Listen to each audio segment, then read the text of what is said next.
Completely inappropriate to seek to weaken Canada, to seek to go and ask for assistance to break up this country from a foreign power. BC Premier David Eby speaking out on Alberta's separatist movement, referring specifically to a reported meeting between members of the group and White House officials, calling their actions treason. Strong remarks from the Premier as the Prime Minister hosts his provincial counterparts in Ottawa for a second and final day. And as CTV's Abigail Beeman will tell you, today has a focus on unity. Abigail. Sandy, obviously each province has its own wish list and grievances, but as you say, the effort is to present a united front. Our country is more united, ambitious, and determined than it has been in decades.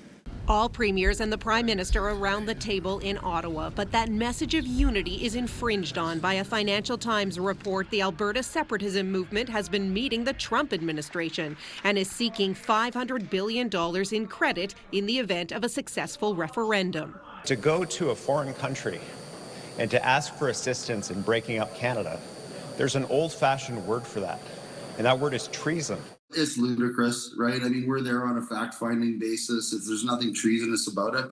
The group says it did meet with U.S. officials, but is only doing a feasibility study To determine whether that facility would be available on a going forward basis, and whether it's with U.S. Treasury or Goldman Sachs or J.P. Morgan through a bond issue. The U.S. State Department said it regularly meets with civil society types and no commitments were made. A similar response from the White House, which tells CTV News no support or commitments were conveyed. The U.S. Secretary of the Treasury has weighed in on separatism before. Alberta is a natural partner for the U.S. I would expect that the U.S. administration would respect Canadian sovereignty and that they would confine their discussion about Alberta's democratic process to Albertans and to Canadians. And I will raise that with my delegate in Washington. At the closing press conference, the Prime Minister would not answer whether he felt there was foreign interference from the United States. We expect the U.S. administration to respect Canadian sovereignty. I'm always clear in my conversation with President Trump to that effect, and then move on to what we can do together. While Canada faces separation speculation further east too, with the rise in popularity of Quebec's Parti Québécois. He's going to call a referendum.